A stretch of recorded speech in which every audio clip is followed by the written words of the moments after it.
Isa dito. May abang na dito, tatabunan. Yan. Tapos, dito tayo. Ito, sa switch, para sa ating 3-way. Tapos, isang utility din dito, para sa ating outlet. Yan, sa rep. At saka doon sa common. Yun. Na, nagpasa siya doon, yun. Bali, hindi naman dito ang hagdan. Diyan yung hagdan dati, ilinipat lang. Kaya, sa tabi na siya ng pinto talaga. Bali, i-offset natin pa ganyan. Dito yung, sa pinakang gitna niyan, dyan tayo lalagay ng utility para sa ating outlet. At saka, dito, ibababa na lang natin yan. Bali, lalagyan na lang natin ng utility. Tapos, mapatagos na lang tayo doon ng isang linya. Ayan, guys. Bali, dito tayo magsisimula, guys. Susukatin mo natin ang taas. Ayan.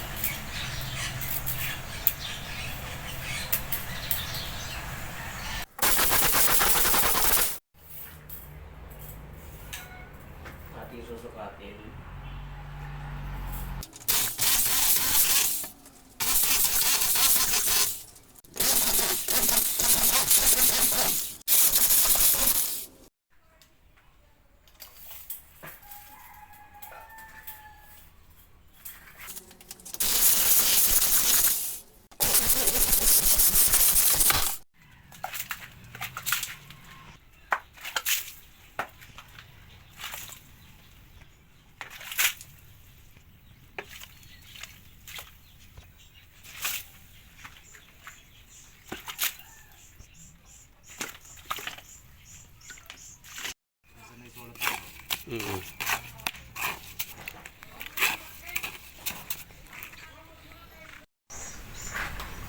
Bali, ang sukat natin ginawa dito sa utility ay 150 gitna.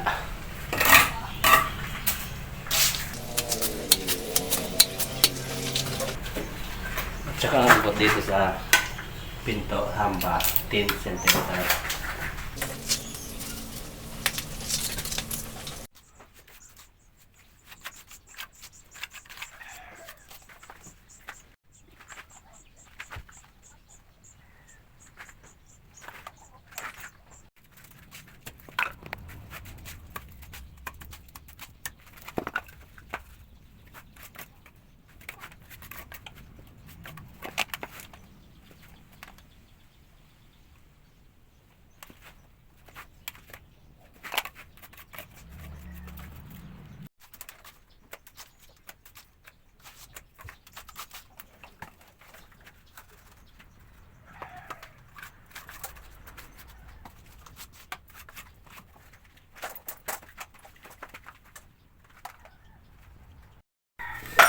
Magsisiping tayo dito para sa lalagyan natin ng panel board.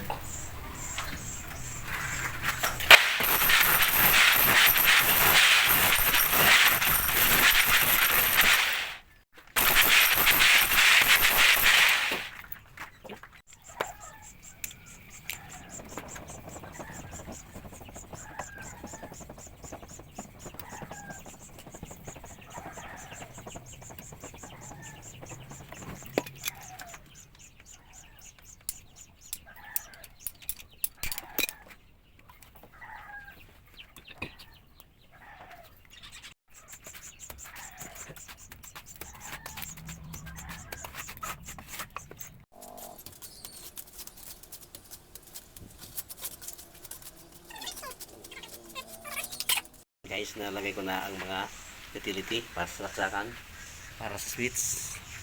Yan pa yung sa saksakan. Yan sa common. Ito yung sa ating rep. At ito pa. Yan sa common din yan. Doon tayo. At ito yung sa switch. Para dito pa, guys. Yan, baliktaran yan.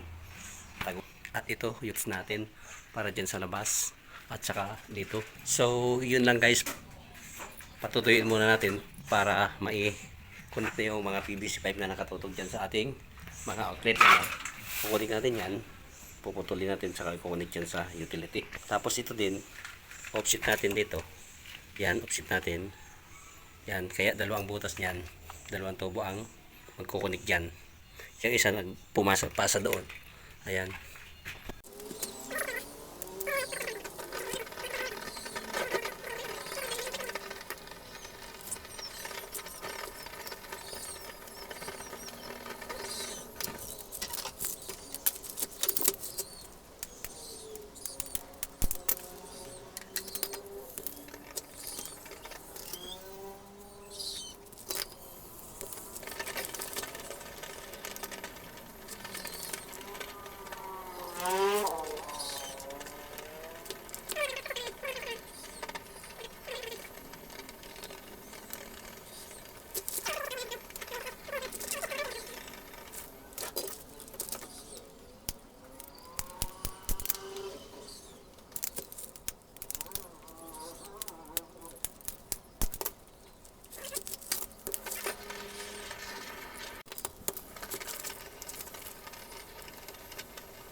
Ayan guys, tapos ko na i-connect yung mga PVC pipe sa utility ng outlet.